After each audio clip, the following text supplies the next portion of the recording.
So I recently posted on Facebook asking the people who watch this show if they have any questions, because I had a pretty busy weekend and week. I'm officially ABD as of Friday, and I got the second dose of the Pfizer vaccine. So pretty excited about all of that. In my call, I got 3 questions that were all kind of semi-related and also I think related to the fact that I'm ABD. So in celebration of that, I thought I'd answer these 3 questions. All of these questions are semi-related to the role that I think music theory plays in the undergraduate core curriculum, the role that it plays for me as a composer, and the role that my undergraduate training played for me as a graduate student. And please, if you like this video, please subscribe to my channel, hit the notification bell, like the video, comment, share, do all the things. It's really helpful. It really helps the algorithm. I want to keep doing this, and it really helps. So thank you for being a supporter. So Zach Lloyd asked 2 of these questions, but I'm going to do them in reverse order. But in all seriousness, if you could change anything about the way that theory and composition is currently taught in a general sense, what would be your top changes that you would want to make immediately? So the first thing that I'd like to do is dispel the myth that music is just one thing. We all have different tastes, cultural experiences, expectations about our interactions with music. This means that creating a cookie cutter curriculum that's one size fits all is totally nonsensical. We need to have a serious discussion with music departments about how our curriculum is currently serving everyone. I know I often say this from the perspective of a composition student, but jazz, saxophone, percussion, and other instruments whose repertoire largely fits outside of the harmonic practices of 17th to 19th century European musicians. But this also includes people like, what about music ed students, whose music is more recent and varied? While I don't know if it's entirely practical in the current system to offer more individual classes based off of major, I do think that we could do more choice. And that means a lot less counterpoint and a lot less harmony. Please don't get me wrong, I do think that these things are important. If you are a violin major and you want to learn about strict harmony and counterpoint in the music of Beethoven because you plan on playing all of the Beethoven string quartets as part of your long-term professional careers, then I do think it's important for you to learn these things. I'm here to tell you, just like go for it, shoot for the stars. There should be a harmony class. There should be a counterpoint class so that student can learn these things. And I'm sure there are other students with similar interests and other interests that those classes would be helpful for. But I think that the basic music theory curriculum should really focus on just the most basic music literacy skills.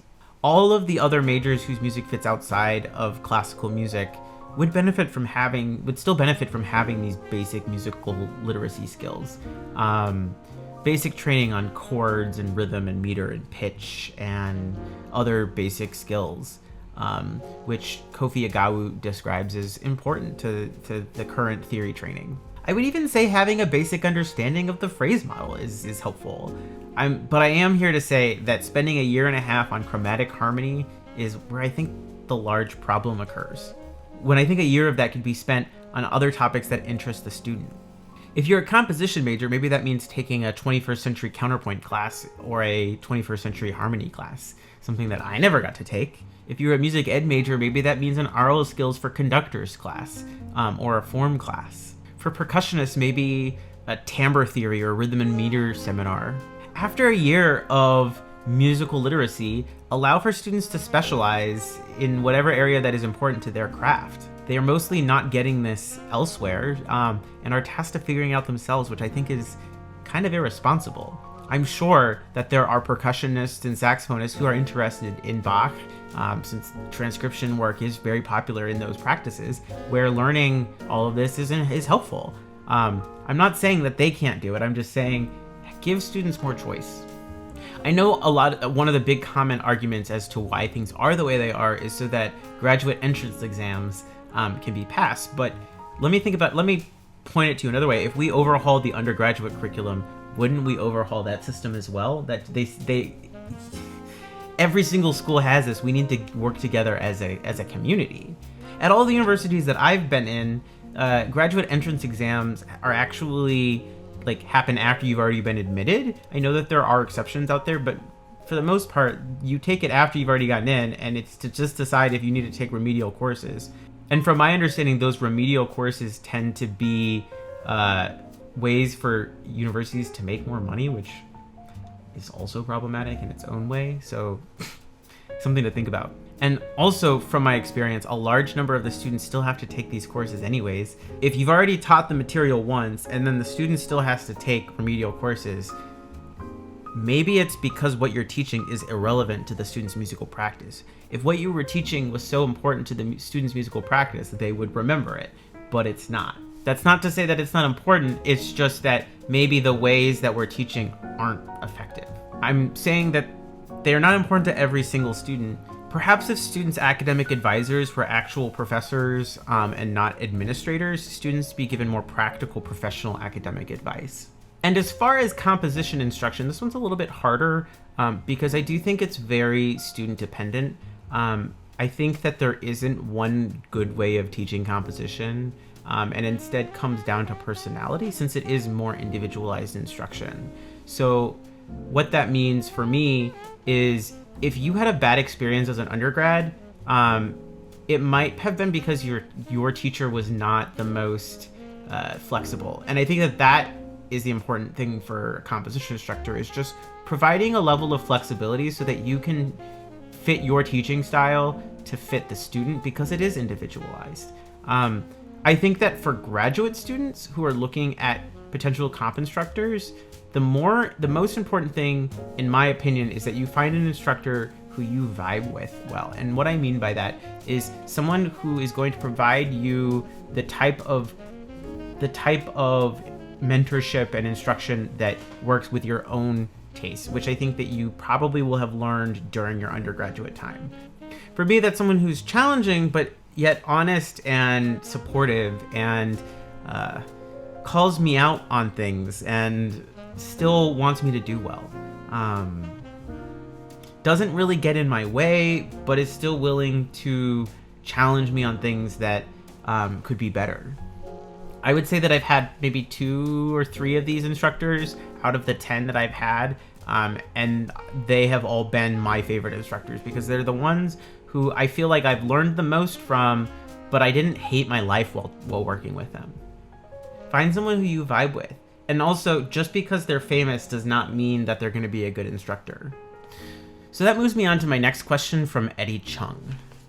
Do you agree that theory knowledge is 100% needed for composition? Personally, I always just write what sounds best and then check for stuff like voice leading, but harmonic progression and stuff always isn't the top of my mind. Okay, first off, I do think it depends on what your compositional practice is. I gather that a deep understanding of harmony and counterpoint in the way that it's currently taught is not the most important thing in certain practices, such as like graphic scores or anything like that. That's just the first example that came to my mind. I agree with you that I don't always think about these things as I'm writing, but I will say that my training in counterpoint and harmony did positively affect my own compositional practice, albeit maybe in a mostly passive way. I do not do harmonic or contrapuntal analysis of my own work, but I would say that I'm very aware of it while I'm doing it. I'm not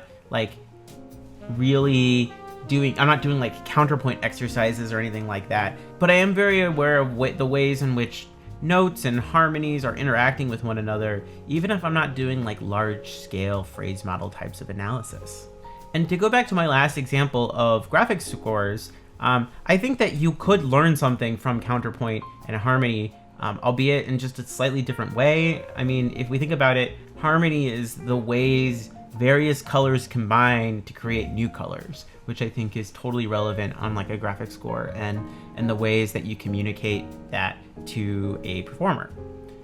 Counterpoint is the ways different ideas happen independently at the same time. I do think that these concepts are still important to compositional training, maybe just thinking about them outside of the harmonic practices of 17th to 19th century European musicians, and I think we'll be in a better place. And I think that's part of the reason why I think the above idea should be our preferred educational model. And finally, Zach Lloyd had another question, which was, I'm here for the tea. What was the most helpful and least helpful requirements you've had to complete for your degrees? Okay, so this is a little bit more complicated, but I would say that the most important requirement that I had was the teaching experience that I got during my master's and doctorate. I wouldn't say like any specific class was like helpful, but was more about like furthering my skills. I will say that Dr. Michael Callahan's music theory piano skills class was definitely the hardest yet most fulfilling class that I've ever taken. Like, I was super stressed that entire class, really hated every minute of it, but like by the end of the class I felt so fulfilled. I felt so like I'd come so far, and I know that I'll be able to use those skills for the long term. Like, I can play now semi-complex piano excerpts, and I can read alto and tenor clef much more fluently, and do figured bass and all these other sorts of things. And I might not use all of them in the future, but I am now a much more capable pianist, and I feel very comfortable teaching basic piano skills, which I would not have said before. The least helpful requirements were probably a mix between Schenker and research methods. I will say I actually adored the person who teaches Schenker, Dr. Gordon Sly. He's just a wonderful person. But I don't think the theoretical model was helpful for me, or for a lot of people. And I almost think it's a little irresponsible at this point to really be continuing teaching Schenker in the ways that we're doing, even though I know so many of these professors have devoted their lives to this research. That said, I actually do think that Schenker graphs is actually quite interesting, and maybe not the rules with which you have to make a Schenker graph, but I actually think that the sketching model and the use of graphics to highlight the essence of what the piece is actually really quite interesting, and could be helpful even like for composers to help themselves define what is in essence their piece. So I do think that class was still helpful in that sense. But the real class that I think was the worst class that I've ever taken ever was research methods. And I'm not saying that like it's not important to have an understanding of what research methods is, but the way that it was taught in my class was just dumb. And I could probably make a whole video on just that, and I'm not going to. But why this was the last class that I'll ever take and not the first that I took of this degree, I have no idea. But I think that, again, this is one of the reasons why academic advisors who are administrators, I just don't think that they are good for our universities. I think that we need academic advisors who are professors, who are your major professor. I know that's more work for them, but like, quite frankly, if they just have to have an understanding of what you need to take to graduate, and also have an understanding of, well, you need to take this to graduate, and when you have choice of like electives and whatnot, they can be your advisor in saying, yeah, you should take this class and this class and this class because it'll be helpful for whatever you're planning on doing. And they should know these things. It's like, if you're a good mentor, you should have a good understanding of that. I don't know. Anyways, this was probably way longer than I'd planned on it being, but I really liked these questions. If you have more, please leave a comment below, and I'll try to work them into future videos. I know there were a couple more questions that didn't seem like they fit directly into this category, but I'll probably answer at least one of them in the future. Anyways, hope you enjoyed